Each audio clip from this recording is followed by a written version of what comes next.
Hello civil engineers, architects and all consultants. ABPAS 2 course video lectures मैंने आप सभी के लिए ABPAS 2 के वीडियो लेक्चर्स रेडी किए हैं।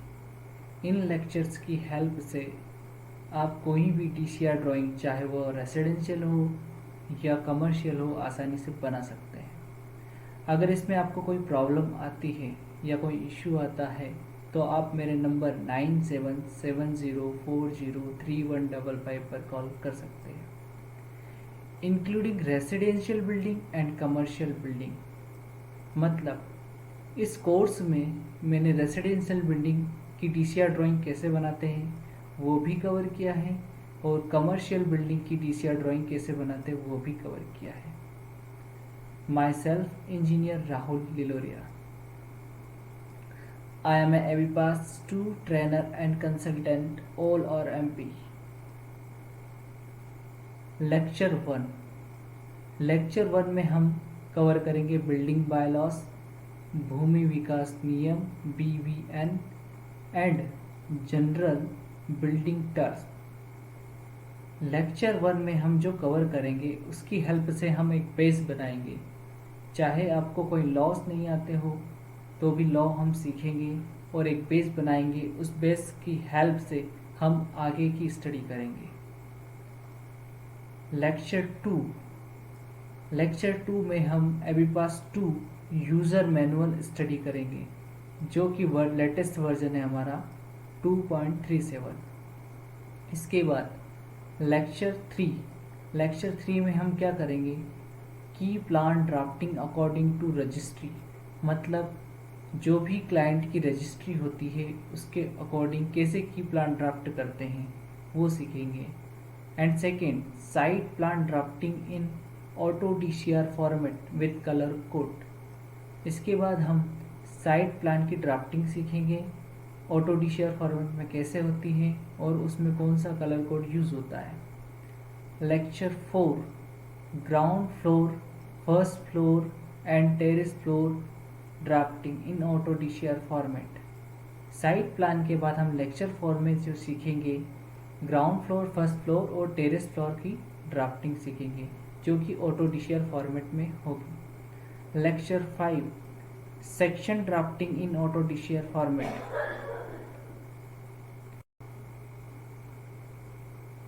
Lecture 5, section drafting in auto DCR format, मतलब लेक्चर 5 में हम सेक्शन कैसे ड्राफ्ट करते हैं ऑटो DCR फॉर्मेट में और उसमें क्या कलर कोडिंग होती है वो सीखेंगे। इसके बाद lecture 6, elevation drafting in auto DCR format and area statement. Last में हम एलिवेशन बनाएंगे और उसका एरिया स्टेटमेंट करेंगे, टोटल जितनी भी ड्राइंग हमने बनाई है। इसके बाद lecture 7, DCR drying of commercial building and residential building with shop. Lecture 7 में हम कमर्शियल बिल्डिंग कवर करेंगे, इसके साथ साथ रेसिडेंशियल बिल्डिंग विद शॉप, मतलब ऐसी रेसिडेंशियल बिल्डिंग जिसमें शॉप्स होती है वो भी कवर करेंगे। Lecture 8, online file submission for particular ULP नगर पालिका।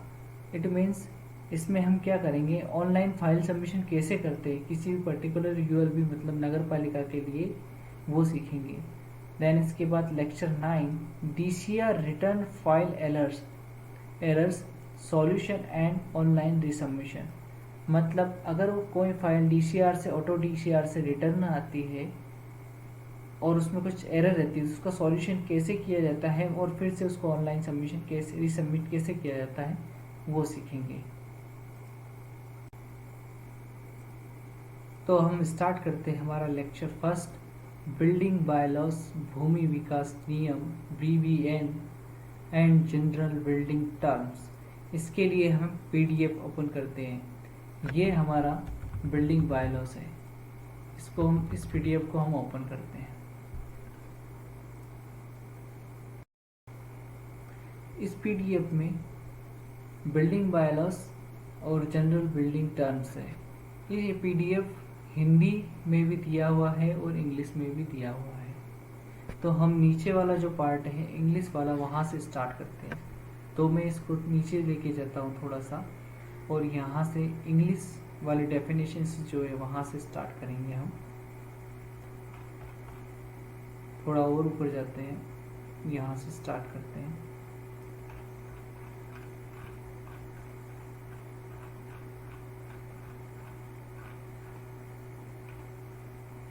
हम स्टार्ट करते हैं यहाँ से एक्ट से। एक्ट क्या होते हैं? Act means the Madhya Pradesh नगर तथा ग्राम निवेश अधिनियम। मतलब एक्ट मतलब कोई नियम होता है जिसके अकॉर्डिंग हम काम करते हैं। तो गवर्नमेंट में बहुत सारे एक्ट होते हैं, उसके अकॉर्डिंग हमें काम करना है। क्योंकि आपकी यूएलबी नगर पालिका होगी, उसका भी कोई ना कोई एक्ट होगा, तो उस एक्ट के अकॉर्डिंग वो नगर पालिका काम करती है। इन्होंने फिर बताया है अल्टीरेशन। अल्टीरेशन क्या होता है? अल्टीरेशन ये होता है कि अल्टीरेशन ये होता है कि मान लिया है आपका कोई रेसिडेंशियल बिल्डिंग है और आप उसको कमर्शियल में चेंज करना चाहते हैं, तो आप उसमें ऑक्यूपेंसी का चेंजेस होगा। इसका मतलब ये हो रहा है कि आप रेसिडेंशियल को कमर्शियल में चेंज कर रहे हैं, तो अल्टीरेशन के लिए आपको परमिशन लेनी पड़ेगी और इसके लिए आपको स्ट्रक्चरल चेंज भी करना पड़ता है। इसके बाद अप्रूव्ड। अप्रूव्ड मीनिंग क्या होता है? अप्रूव्ड अगर अथॉरिटी जो कि आपकी नगर पालिका रहती है वो किसी भी ड्राइंग या प्लॉट को अप्रूव्ड प्लॉट कर देती है या फिर ड्राइंग को अप्रूव्ड कर देती है, तो उसे अप्रूव्ड कहा जाएगा। इसके बाद अथॉरिटी। अथॉरिटी जैसे कि director of town and country planning, मतलब टाउन एंड कंट्री प्लानिंग एक अथॉरिटी है। उसके बाद उससे छोटे लेवल पे हम आएंगे म्युनिसिपल कॉरपोरेशन, म्युनिसिपल काउंसिल। उससे छोटे लेवल पे आएंगे हम नगर परिषद, इसके बाद ग्राम पंचायत। तो ये सब एक अथॉरिटी है। इसके बाद हम थोड़ा नीचे चलते हैं। बालकनी।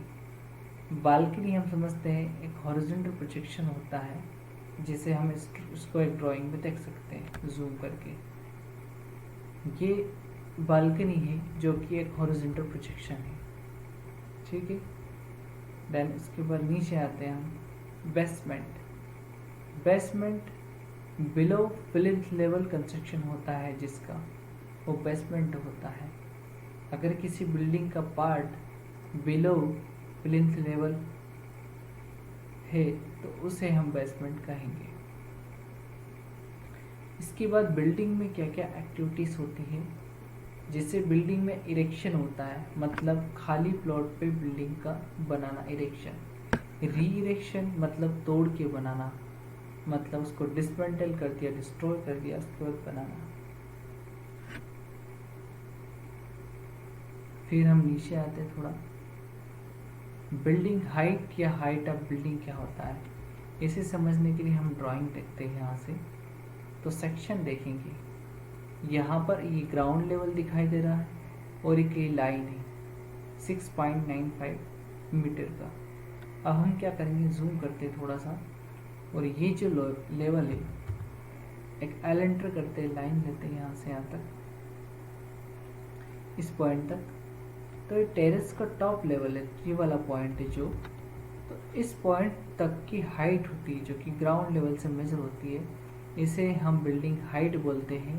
इसके बाद अगर हम इसी ग्राउंड लेवल से बिल्डिंग की हाइट हेडरूम यानी टावर तक मेज़र करते हैं, मतलब ये वाला लाइन जो कि वर्टिकल लाइन है 9.5 मीटर का, तो इसे टोटल हाइट ऑफ बिल्डिंग कहा जाता है।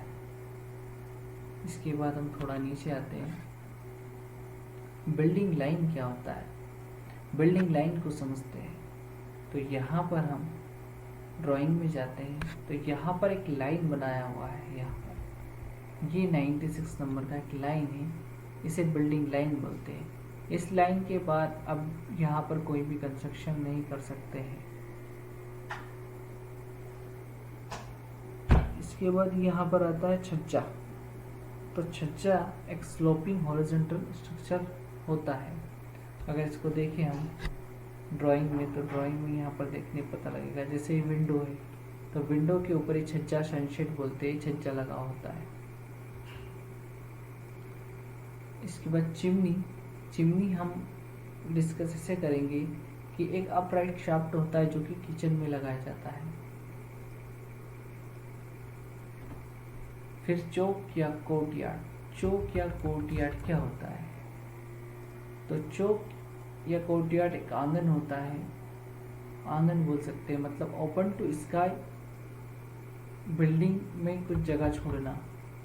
कैसे? एक इनर चौक होता है आपका, एक आउटर चौक होता है। इनर चौक अगर आप घर के अंदर ओपन टू स्काई कुछ स्पेस छोड़ते हैं तो वो आपका इनर चौक होगा। अगर आप घर के बाहर ओपन टू स्काई कुछ स्पेस छोड़ते हैं तो आपका आउटर चौक होगा। इसके बाद क्लियर हाइट। क्लियर हाइट क्या होती है?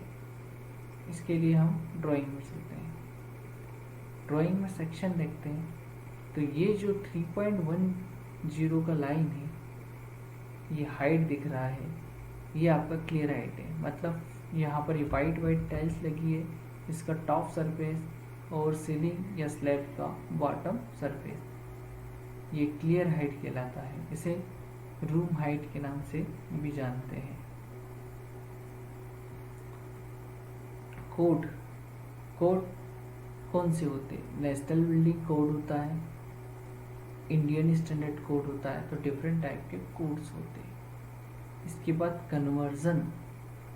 Conversion means the change of occupancy of premises to any other occupancy or use which require additional occupancy permit. मतलब आप एक आपका फिर से रेजिडेंशियल बिल्डिंग है, उसको आप कमर्शियल में चेंज करना चाहते हैं, मतलब आपको एडिशनल ऑक्यूपेंसी रिक्वायर्ड है, तो उस केस में हम उसे कन्वर्जन कहेंगे। कॉर्नर साइट, जहाँ पर दो रोड मिलते हैं ऐसी साइट का कॉर्नर साइट कहा जाता है। जूम करके हम यहाँ देखते हैं, यहाँ पर एक रोड ये है, सेकेंड रोड ये है, तो ये दोनों रोड मिल रहे हैं, यहाँ पर इंटरसेक्ट हो रहे हैं, तो ये जो प्लॉट है कॉर्नर साइट प्लॉट है। कवर्ड एरिया और ground coverage. Building by law के अकॉर्डिंग जो भी आपकी प्रपोज साइट रहेगी, जैसे ये हैज्ड प्रपोज साइट है, एक प्लॉट साइज है, इस प्लॉट साइज पे, पूरे प्लॉट साइज पे कभी भी कंस्ट्रक्शन नहीं हो सकता। इस पे 50%, 60%, 70% कंस्ट्रक्शन हो सकता है, या 40% कंस्ट्रक्शन हो सकता है, 100% कभी नहीं हो सकता। और ये 50%, 60% जितना भी कंस्ट्रक्शन होगा, ये जो भी पर्टिकुलर सिटी रहेगी, उसका जो भी डेवलपमेंट प्लान रहेगा उसके अकॉर्डिंग डिसाइड होता है। तो अगर हम इसके अकॉर्डिंग ये माने कि ये जो रेड लाइन से हमने एरिया मार्क किया है, ये वाइट हैश है, तो ये आपका ग्राउंड कवरेज या कवर्ड एरिया है। और बाकी जो साइड में या फिर रियर साइड में या फ्रंट साइड में स्पेस छूटा हुआ है, ये एमओएस है।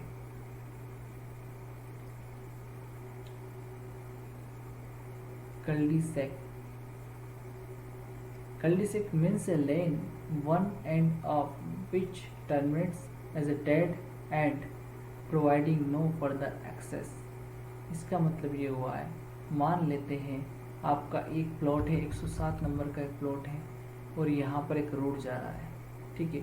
इसके बाद यहाँ पर कॉलोनी की बाउंड्री वॉल आ गई है, तो इस एंड के बाद आपको कोई एक्सेस नहीं मिलेगा, मतलब नो फर्दर एक्सेस, आगे कोई एक्सेस नहीं है, तो इस एंड को हम cul-de-sac बोलते हैं। डेंसिटी। डेंसिटी क्या होती है? डेंसिटी को हम समझते हैं number of dwelling units per hectare. मतलब एक हेक्टेयर में ड्वेलिंग यूनिट्स कितना है, मतलब जो रेजिडेंशियल घर होते हैं आपके, सपोज एक डेंस एरिया, जैसे कि हम एक इंडोर सिटी ले लेते हैं, तो इस सिटी के अंदर हम देखेंगे तो एक हेक्टेयर में ड्वेलिंग यूनिट ज़्यादा होंगे। पर्टिकुलर किसी विलेज में हम देखेंगे तो पर हेक्टेयर में नंबर ऑफ ड्वेलिंग यूनिट कम हो जाएंगे, तो इंडोर की डेंसिटी ज़्यादा हो जाएगी, पर्टिकुलर विलेज की डेंसिटी कम हो जाएगी उसके कंपैरिजन में। मतलब number of dwelling unit per hectare में कितना है, तो वहाँ की डेंसिटी कहलाएगी।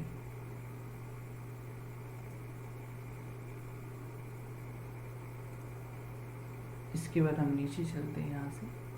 डेवलपमेंट अथॉरिटी क्या होती है?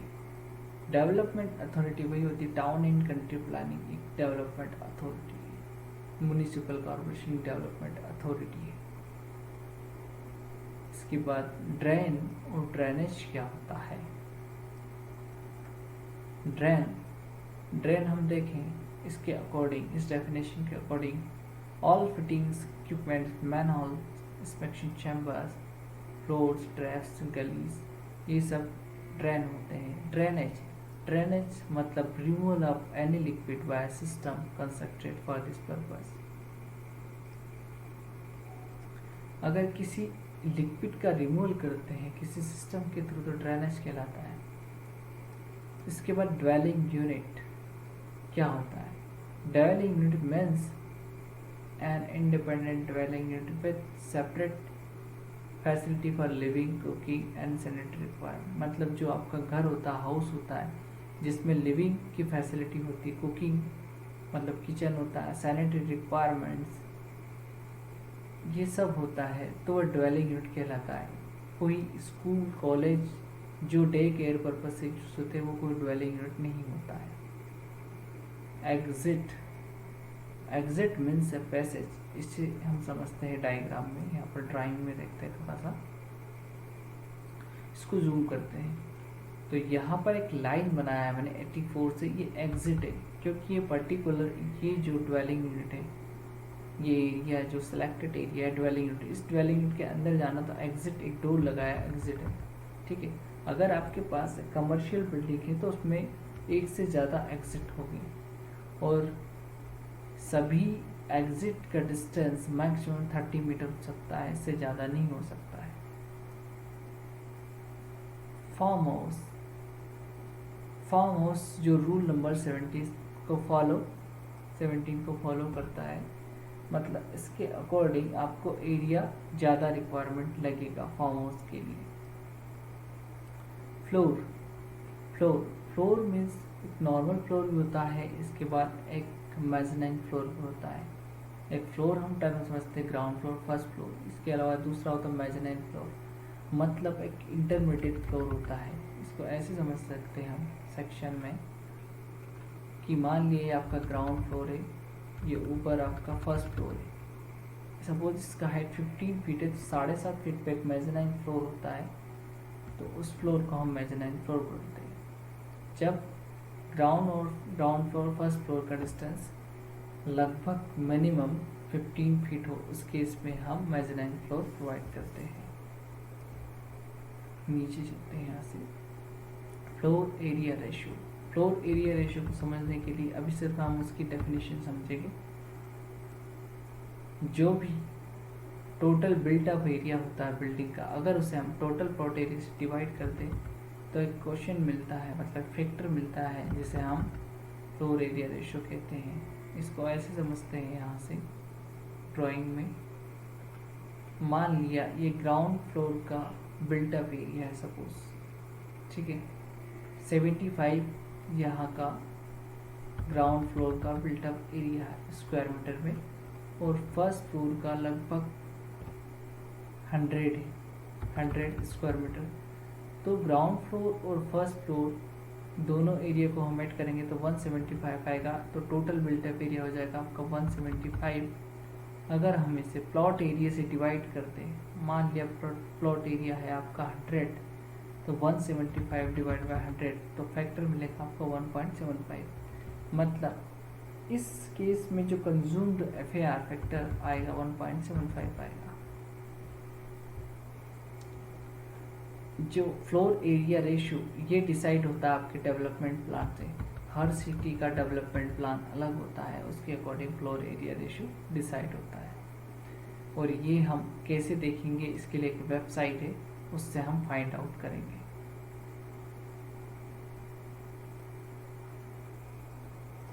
फायर सेपरेशन मीन्स ये होता है कि दो बिल्डिंग्स को हम जनरली पास में नहीं बनाते, उनके बीच पर्टिकुलर डिस्टेंस होना चाहिए। फाउंडेशन क्या होता है? फाउंडेशन ग्राउंड को लोड ट्रांसफ़र करने के लिए एक स्ट्रक्चर होता है जो डायरेक्टली ग्राउंड को लोड ट्रांसफ़र करता है। फ्रंट ओपन स्पेस या फिर front marginal open space FMOS क्या होता है, इसे समझते हैं। ये आपका प्लॉट है पूरा, इस प्लॉट में हमने इतना ग्राउंड कवरेज लिया है और प्लॉट के सामने इतना स्पेस छूटा हुआ है, ये क्लियर स्पेस, ये फ्रंट ओपन स्पेस है। अगर हम पीछे जगह छोड़ रहे हैं यहाँ पर स्पेस तो रियर ओपन स्पेस है। हम अगर साइड लेफ्ट साइड में छोड़ रहे हैं तो साइड 1 ओपन स्पेस है और राइट साइड में हम स्पेस छोड़ रहे हैं तो साइड 2 मार्जिनल ओपन स्पेस है।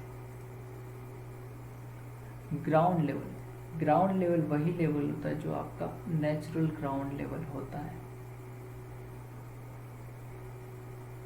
ग्रुप हाउसिंग, आपने कभी ऐसे हाउस के नाम सुने होंगे, low income group housing, medium income group housing. तो ऐसे इस टाइप की जो ग्रुप हाउसिंग होते हैं उसे ग्रुप हाउसिंग कहा जाता है। हैबिटेबल पर्पस क्या होता है? हैबिटेबल पर्पस मतलब जैसे कि स्टडी रूम हो गया आपका, लिविंग रूम हो गया आपका, स्लीपिंग, ईटिंग, कुकिंग, ऐसे जो रूम्स होते हैं जिनका एरिया और हाइट एज कंपेयर टू लेड बार डब्ल्यू से ज़्यादा होता है और जिसमें हम पर्टिकुलर जो पर्सन है वो रह सकता है, मतलब इसका ज़्यादातर यूज़ होता है, उसे हैबिटेबल रूम कहा जाता है, जो कि हैबिटेबल पर्पस के लिए यूज़ होता है। हैबिटेबल पर्पस में हम बाथरूम्स का यूज़ नहीं करते हैं, वाटर क्लोजेट का यूज़ नहीं कर सकते, लॉन्ड्रीज का यूज़ नहीं करते, सर्विंग, स्टोरेज पेंट्रीज का यूज़ नहीं करते। तो ऐसे जो रूम्स होते हैं जैसे कि वाटर क्लोजेट, तो इन्हें हम सब नॉन हैबिटेबल कैटेगरी में लेते हैं। इसके बाद हैबिटेबल रूम क्या होता है? जो हैबिटेबल पर्पस के लिए डिज़ाइन होता है वो हैबिटेबल रूम होता है। हाई राइज बिल्डिंग क्या होता है? Which consist of more than 10 stories, मतलब ऐसी बिल्डिंग जो 10 स्टोरी से ज़्यादा होता हाई राइज बिल्डिंग है, या फिर जिसकी हाइट 30 मीटर से ज़्यादा है तो अभी हाई राइज बिल्डिंग है। लेस और लॉफ्ट क्या होता है? आपने आपके घर में सेल्फ लाइट प्रोजेक्शन, जिसे तान भी कहा जाता है, वो देखा होगा। इसको हम इसमें देखते हैं डायग्राम में। मान लिया ये आपका किचन कम स्टोर है, यहाँ पर आप सेल्फ बनाते हो, सेल्फ जो 7 फीट हाइट पे होती है, जिसका प्रोजेक्शन 1 से 1.5 फीट होता है लगभग, ठीक है। तो सेल्फ को लॉफ्ट या लेज कहा जाता है। लाइसेंस आर्किटेक्ट, स्ट्रक्चरल इंजीनियर, अगर आप किसी पर्टिकुलर यूएलपी, नगर पालिका, नगर निगम से कुछ लाइसेंस ले लेते हो तो उस केस में आप लाइसेंस आर्किटेक्ट, स्ट्रक्चर इंजीनियर या इंजीनियर बन सकते हैं। लिफ्ट और एस्केलेटर आपने मॉल वगैरह में जनरली देखा होगा। Loft means intermediate floor between 2 floor. Loft का कंस्ट्रक्शन हम पर्टिकुलर स्टोरेज पर्पस के लिए करते हैं। एक इंटरमीडिएट फ्लोर होता है, लेकिन इसका एरिया आपका मेज़नाइन फ्लोर से कम होता है। नीचे हमने मेज़नाइन फ्लोर लिखा है, तो ये जो मेज़नाइन फ्लोर है ये भी इंटरमीडिएट फ्लोर होता है, लेकिन इसका एरिया मिनिमम 9.5 स्क्वायर मीटर तो होगा ही। लॉफ्ट का एरिया इससे बहुत कम होता है, स्टोरेज पर्पज के लिए यूज़ करते हैं। मल्टीप्लेक्स मतलब आपके पास ऐसा कोई बिल्डिंग है जिसमें 2 या 2 से ज़्यादा सिनेमा हॉल्स हैं, तो ऐसे केस में इस बिल्डिंग को हम मल्टीप्लेक्स कहेंगे। ऑक्यूपेंसी और यूज ग्रुप क्या है? ऑक्यूपेंसी जैसे रेसिडेंशियल एक ऑक्यूपेंसी है। अब रेसिडेंशियल बिल्डिंग आप किसको कहेंगे? जिसमें स्लीपिंग एकोमोडेशन एटलीस्ट होना चाहिए मिनिमम, ठीक है। इसके अलावा कुकिंग, डाइनिंग एंड बहुत फैसिलिटीज़ होनी चाहिए, जैसे कि धर्मशाला हो गया, आपका अपार्टमेंट हाउस हो गया, फ्लैट्स हो गया, फैमिली डिवेलिंग हो गया, लॉजिंग हो गया, बोर्डिंग हाउस हो गया। तो ऐसी सारी बिल्डिंग्स को हम रेसिडेंशियल बिल्डिंग कहते हैं। एजुकेशनल बिल्डिंग जो कि डे केयर पर्पज से यूज होती है, जैसे कि स्कूल, कॉलेजेस। इंस्टीट्यूशनल बिल्डिंग्स जैसे hospitals, assembly buildings, legislative assembly buildings, governor house, jail, prison, embassy building, insurance building जो जनरली गवर्नमेंट से रिलेटेड होती है, इंस्टीट्यूशनल बिल्डिंग्स कहलाती है। इसके बाद असेंबली बिल्डिंग्स। असेंबली बिल्डिंग जहाँ पर ऐसी बिल्डिंग जहाँ पर लोग इकट्ठा होते हैं, गैदरिंग होती है, जैसे museum, exhibition hall, example theatres, motion picture houses, gymnasium, restaurants, place of worship, dancing hall, मतलब जहाँ पर लोग इकट्ठा होते हैं, जैसे कि क्लब रूम। ऐसी बिल्डिंग असेंबली बिल्डिंग्स कहलाती है। Mercantile building. मर्केंटाइल बिल्डिंग किसी ट्रेड, बिजनेस या प्रोफेशन के पर्पज से यूज होती है। मल्टीप्लेक्स, शॉप्स, स्टोर्स, मार्केट्स, मतलब जो कमर्शियल बिल्डिंग्स होती है जनरली वो मर्केंटाइल बिल्डिंग में काउंट होती है। इसके बाद अब आते हैं इंडस्ट्रियल बिल्डिंग। इंडस्ट्रियल बिल्डिंग जैसे कि लेबोरेटरीज हो गया, power plants, smoke houses, refineries, gas plants, dairies, factories जो उद्योग पर्पज से यूज होती है वो इंडस्ट्रियल बिल्डिंग कहलाती है। Storage building. स्टोरेज बिल्डिंग जैसे कि वेयर हाउस हो गया, आपका कोल्ड स्टोरेज हो गया, पब्लिक गैराज हो गया, हैंगर्स हो गया, ट्रक टर्मिनल्स, ग्रेन एलिवेटर्स, मतलब जहाँ पर मटेरियल्स का स्टोरेज होता है। ऐसी बिल्डिंग्स को हम स्टोरेज बिल्डिंग कहते हैं। हैजार्डस बिल्डिंग, ऐसी बिल्डिंग्स जहाँ पर केमिकल सब्सटेंस को हैंडल किया जाता है, जिसके लिए स्पेशल लॉ अप्लीकेबल होते हैं, जनरली सिटीज एरिया में नहीं होती ऐसी बिल्डिंग्स। तो ऐसी बिल्डिंग्स को हम हैजार्डस बिल्डिंग कहते हैं, मतलब जिससे खतरा होता है बेसिकली। ओपन मॉल, एक मॉल होता है जो पार्शियली कवर्ड होता है, जिसमें पार्किंग या फिर ओपन होता है। Open space. ओपन स्पेस मतलब अपने कोई एरिया या plot left open to sky, किसी प्लॉट को ओपन टू स्काई छोड़ दिया तो ओपन स्पेस कहलाए। पैरापेट। पैरापेट जो कि हम टेरेस पे देते हैं, इसको हम ऐसे दे सकते हैं जूम करके। ये आपका टेरेस है, ये जो दिखाई दे रहा है ये पैरापेट वॉल है, जिसे मैंने सिलेक्ट कर रखा है। पार्किंग फ्लोर और पार्किंग स्पेस, जैसे आपने सुना होगा ग्राउंड फ्लोर पे ग्राउंड फ्लोर पार्किंग फ्लोर है, फर्स्ट फ्लोर पार्किंग फ्लोर है, बेसमेंट फ्लोर पार्किंग फ्लोर है। लेकिन आपने कभी ऐसा सुना होगा पार्किंग स्पेस, जैसे कोई पर्टिकुलर गार्डन होता है, गार्डन के पास में आप पर्टिकुलर स्पेस छोड़ देते हैं गाड़ी पार्क करने के लिए, तो पार्किंग स्पेस हो गया। लेकिन पर्टिकुलर फ्लोर पे कार पार्क कर रहे हो या बाइक पार्क कर रहे हो तो सारे फ्लोर्स होते हैं, पार्किंग फ्लोर्स होते हैं। परमिशन।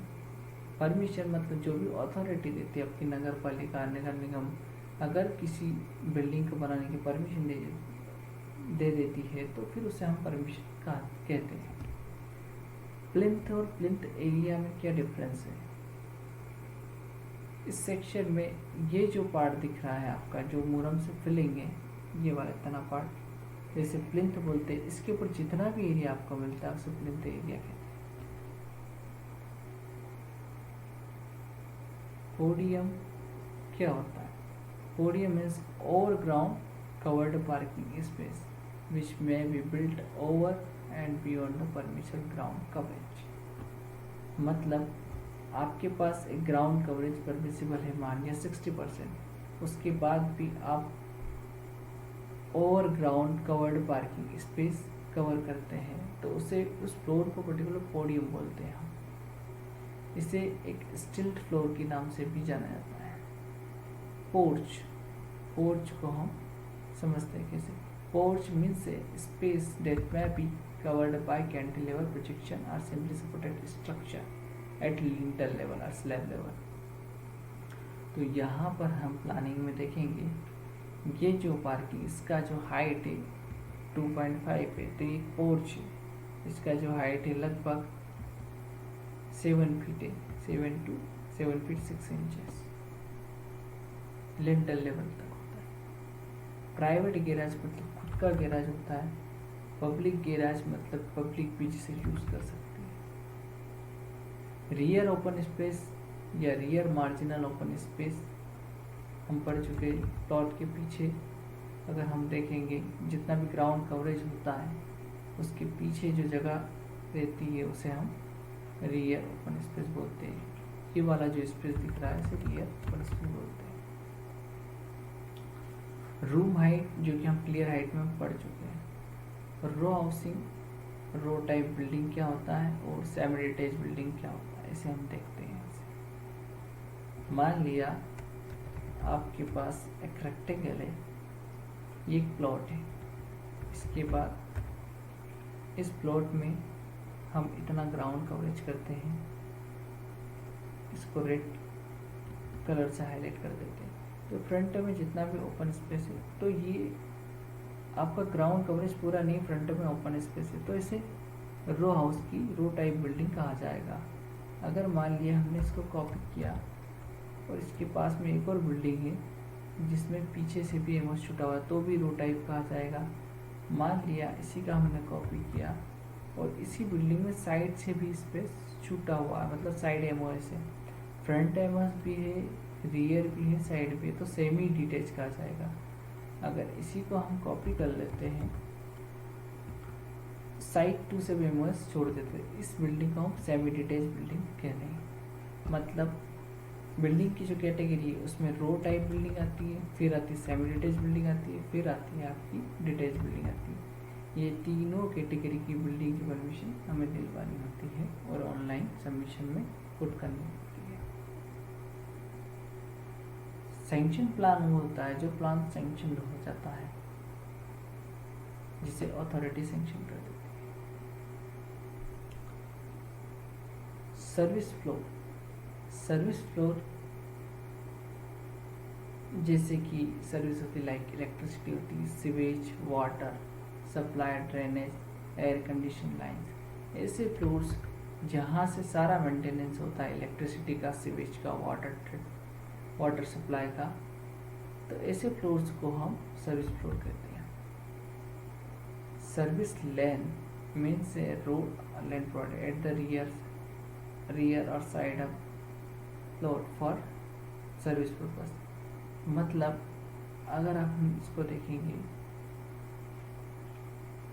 ये पर्टिकुलर हमारा पर्टिकुलर प्लॉट है, इस प्लॉट के अंदर हम सर्विस के लिए कोई स्पेस छोड़ते हैं, तो ऐसी स्पेस जो सर्विस के लिए यूज होते हैं उसे हम बेसिकली सर्विस लाइन कहते हैं। सेटबैक लाइन, एक लाइन आपको ग्रीन लाइन दिख रहा है, इसे सेटबैक लाइन बोलते हैं, लेकिन इधर वाला जो लाइन है ये लेफ्ट साइड का एमओएस दिखाने के लिए यूज हुआ है, ये भी सेटबैक लाइन है। और ये जो डिस्टेंस है इसे सेटबैक डिस्टेंस कहते हैं, और जो स्पेस दिख रहा है इसे मार्जिनल ओपन स्पेस कहते हैं, और जो कि रियर मार्जिनल ओपन स्पेस है। शॉपिंग मॉल पर्टिकुलर शॉपिंग के लिए यूज होता है। साइड ओपन स्पेस, साइड में जगह छोड़ना, इसे एस एमओएस भी कहते हैं। साइड में मतलब कोई भी जमीन का टुकड़ा या प्लॉट जिसे साइट कहा जाएगा। साइट इंटीरियर, कभी कभी आपने देखा होगा पर्टिकुलर कोई प्लॉट्स रोड पे ना होते हुए रोड से बहुत अंदर होते हैं, मतलब पर्टिकुलर हमें किसी गली से जाना पड़ता है, तो ऐसे केसेस के जो प्लॉट होते हैं उन्हें साइट इंटीरियर कहा जाता है। वहाँ पे पर्टिकुलर कार वगैरह नहीं जा सकती, इसके लिए आपको particular means of axis length की रिक्वायरमेंट पड़ती है। स्काई वे, स्काई वे क्या होता है इसे समझते हैं। मान लिया हमारे पास एक ये ब्लॉक है जो कि सिविल इंजीनियरिंग का ब्लॉक है एक कॉलेज के अंदर, और ये आपका मैकेनिकल का ब्लॉक है। मुझे इस ब्लॉक से इस ब्लॉक में, मतलब इस बिल्डिंग से इस बिल्डिंग में जाना है तो उसके लिए क्या करना पड़ेगा, यहाँ से यहाँ तक हम क्या करेंगे, एक रैंप बनाएंगे। ठीक है, एक रैंप बनाया मतलब आपको इस बिल्डिंग में ऊपर के ऊपर जाना है, एक रैंप बना के ब्रिज बना के जोड़ दिया है दोनों बिल्डिंग को, तो इसे स्काई वे बोलते हैं। और ये जो हाइट मिलता है, जैसे डी आई इंटरेस्ट चेक किया, ये हाइट जो मिला इसके इसे स्काई वे हाइट कहते हैं।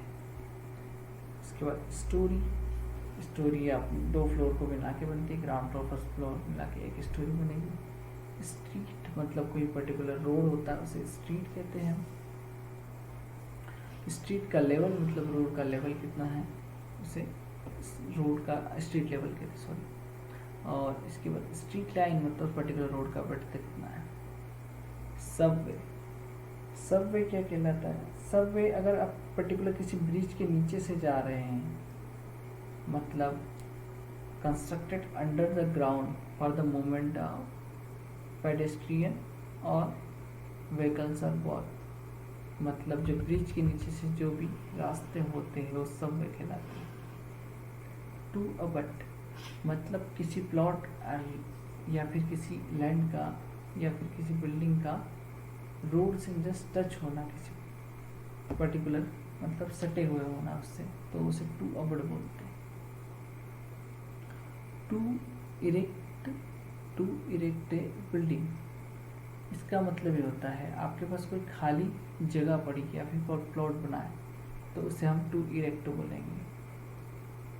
टू रीइरेक्ट मतलब किसी बिल्डिंग को तोड़ना, डिस्ट्रॉय करना, फिर उसके ऊपर बनाना, टू रीइरेक्ट बोलेंगे। इसके बाद conversion from one occupation to another, मतलब आप रेसिडेंशियल बिल्डिंग को कमर्शियल में चेंज कर रहे हो या फिर कमर्शियल को रेसिडेंशियल में, तो कन्वर्जन या डिलीशन का कैसे है। ट्रेवल डिस्टेंस क्या होता है, अगर हम इसको देखें, मान लिया रेसिडेंशियल बिल्डिंग है, इसे हम कमर्शियल बिल्डिंग कंसिडर कर लेते हैं, तो यहाँ से इस कमर्शियल बिल्डिंग के लिए मान लिया कि ये वाला एग्जिट है, यहाँ पर एग्जिट है मतलब डोर लगा हुआ है और ये बिल्डिंग का कोना है यहाँ से। अगर यहाँ पर पर्टिकुलर जगह मान लिया कि फायर का कोई केस हो गया, आग लग गई, तो यहाँ से यहाँ तक डिस्टेंस ट्रेवल करने के बाद मैं यहाँ तक पहुँचूँगा इस एग्जिट तक, तो ये जितना भी डिस्टेंस मैंने ट्रेवल किया है ये आपका ट्रेवल डिस्टेंस कहलाता है, मतलब एग्जिट तक कितना डिस्टेंस ट्रेवल किया है। ये डिस्टेंस मैक्सिमम 30 मीटर हो सकता है, इससे ज़्यादा नहीं हो सकता है बिल्डिंग बाय लॉ के अकॉर्डिंग। वरांडा हम बहुत अच्छे से समझते हैं। इसके बाद वाटर क्लोजेट भी हम आसानी से समझ सकते हैं, WC जिसे बोलते हैं, कभी कभी हम कंबाइंड बाथ और WC बनाते हैं। इसके बाद विंडो भी हम समझते हैं। विंडो एक ओपनिंग होता है पर्टिकुलर वेंटिलेशन के लिए, नेचुरल लाइट के लिए यूज़ करते हैं हम। Requirements of parts of building, ये बहुत इम्पोर्टेंट है। प्लिंथ मतलब प्लिंथ आपको कितना यूज़ करना है, तो यहाँ पर प्लिंथ के लिए कम से कम जो प्लिंथ यूज़ करना है आपको, the height of plinth shall be more than, मतलब 0.45 मीटर, मतलब मिनिमम इतना प्लिंथ आपको लेना ही, मतलब प्लिंथ का हाइट आपका 0.45 रहेगा। कौन सा हाइट हम इसे देख सकते हैं, यहाँ से सेक्शन में देखेंगे, ये वाला जो हाइट दिख रहा है ग्राउंड लेवल से ये प्लिंथ तक का ये हाइट है, ये आपका 0.45 होना चाहिए। इसके बाद हम नीचे आते हैं हैबिटेबल रूम जैसे कि किचन, आपका बेडरूम, हॉल, इन सभी का हाइट मिनिमम आपका 2.6 मीटर होना चाहिए। पैसे के लिए हम 3 मीटर रखते हैं, लेकिन लॉ के हिसाब से 2.6 मीटर भी रख सकते हैं। हैबिटेबल रूम का ये तो हो गया हाइट। इसके बाद साइज, हैबिटेबल का साइज जो कि 9.5 स्क्वायर मीटर होना चाहिए, मतलब 9.5 स्क्वायर मीटर मिनिमम होना चाहिए। मान लिया आपने ओनली एक हॉल बनाया तो 9.5 स्क्वायर मीटर का हॉल बनेगा। एक हॉल के साथ आपने एक रूम भी बनाया तो दूसरा रूम 7.5 स्क्वायर मीटर का होना चाहिए। अगर 9.5 स्क्वायर मीटर का आपका एक हॉल है तो उसका मिनिमम विड्थ 2.4 होना चाहिए। अगर आपका 7.5 मीटर स्क्वायर का एक रूम है तो उसका विड्थ मिनिमम 2.1 मीटर होना चाहिए। इसके बाद किचन का मिनिमम जो हाइट रहेगा 2.6 मीटर रहेगा। उसके बाद जो एरिया कम से कम आपको 5 स्क्वायर मीटर रखना है, इससे कम नहीं रह सकते, और इसका विड्थ मिनिमम 1.8 मीटर रहेगा। Bathroom and water closet. Bathroom और वाटर क्लोजेट का हाइट मिनिमम आपको 2.2 मीटर रखना है, मतलब लगभग 7 फीट। इसके बाद आपके पास ओनली एक बाथरूम है तो उसका जो एरिया 1.5 स्क्वायर मीटर मिनिमम रहेगा। इसके बाद कोई वाटर क्लोजेट है तो उसका एरिया आपको कम से कम 1.1 स्क्वायर मीटर रखना है। अगर आपके पास कंबाइंड लेड बाथ है तो 2.4 स्क्वायर मीटर एरिया रहेगा। उस केस में आपको कंबाइंड लेड बाथ का जो विड्थ है मिनिमम 1.2 मीटर रखना पड़ेगा कम से कम। अगर आपके पास एक वाटर क्लोजेट आप प्रोवाइड करते हो जिसका एरिया 1.1 स्क्वायर मीटर है तो उसका मिनिमम विड्थ 0.9 मीटर होना चाहिए। इसके बाद हम थोड़ा नीचे चलते हैं। लेस और टेंट का मिनिमम जो हाइट होता है 2.2 मीटर होगा। मेज़नाइन फ्लोर का मिनिमम जो हाइट रहेगा 2.2 मीटर रहेगा। मेज़नाइन फ्लोर का साइज मिनिमम अगर आप उसे as a living room use कर रहे हो तो 9.5 स्क्वायर मीटर रहेगा। स्टोर रूम का मिनिमम जो हाइट रहेगा 2.2 मीटर रहेगा। इसके बाद स्टोर रूम का जो साइज रहेगा 3 स्क्वायर मीटर से कम नहीं होगा। गैराज का हाइट मिनिमम 2.2 मीटर रहेगा। प्राइवेट गैराज का size area 2.5 metre into 5 metre minimum रहेगा। पब्लिक गैराज डिपेंड करता है कि नंबर ऑफ व्हीकल्स कितने पार्क करने, उसके अकॉर्डिंग उसका साइज रहेगा। इसके बाद बेसमेंट का ऐसा है कि बेसमेंट आप पूरा बना सकते हो जितना भी आपका ग्राउंड कवरेज रहता है, बट इसमें एक ध्यान रखना है आपको विशेष कि आपका जो प्रीस्क्राइब्ड एमओस होता है उसके अंदर आप बेसमेंट का कंस्ट्रक्शन नहीं कर सकते। इसका मतलब ये हुआ, अगर हम इसको जूम करके देखें, ये जितना एरिया है इसमें हम बेसमेंट बना सकते हैं। इसके बाहर ये जो एमओस वाला एरिया है इसके नीचे हम कोई भी बेसमेंट नहीं बना सकते। इसके बाद पैरापेट वॉल मिनिमम 1.05 मीटर का हमें रखना है। बाउंड्री वॉल का हाइट मैक्सिमम आप रख सकते हो 1.5 मीटर।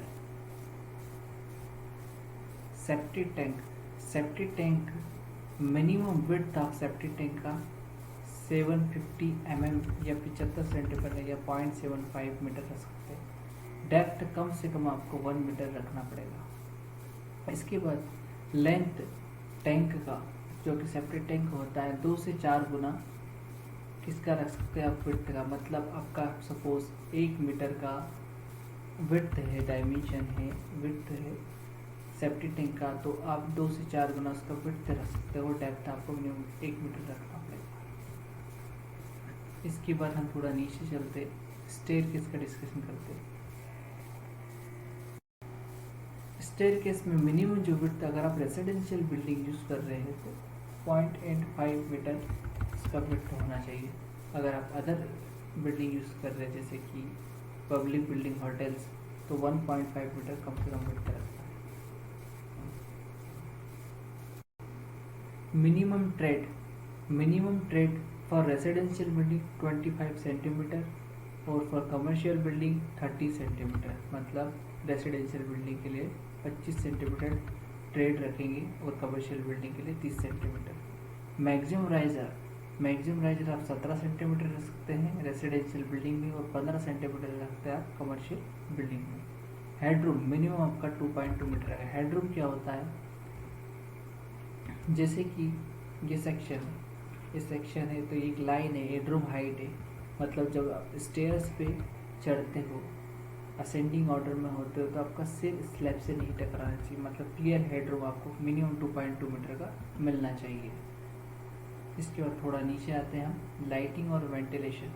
कम से कम आपको वेंटिलेशन 1.2 स्क्वायर मीटर का प्रोवाइड करना, मतलब 1 × 1.2। जो कि आपका वेंटिलेशन शाफ्ट का साइज होना चाहिए मिनिमम। इसके बाद हम यहाँ पर नीचे देखेंगे तो कुछ फॉर्म्स मिलेंगे हमको। ये सारे फॉर्म्स हम बाद में डिस्कस करेंगे क्योंकि ये फॉर्म थोड़े रिन्यू हो चुके हैं और वेबसाइट पे अपलोड हो चुके हैं। इसके साथ ही ये हमारा लेक्चर फर्स्ट जो कि बिल्डिंग बायलॉस, भूमि विकास नियम and general building term finish होता है। अब हम नेक्स्ट लेक्चर आपका lecture 2 एबीपास 2 user manual study version 2.37 की स्टडी करेंगे।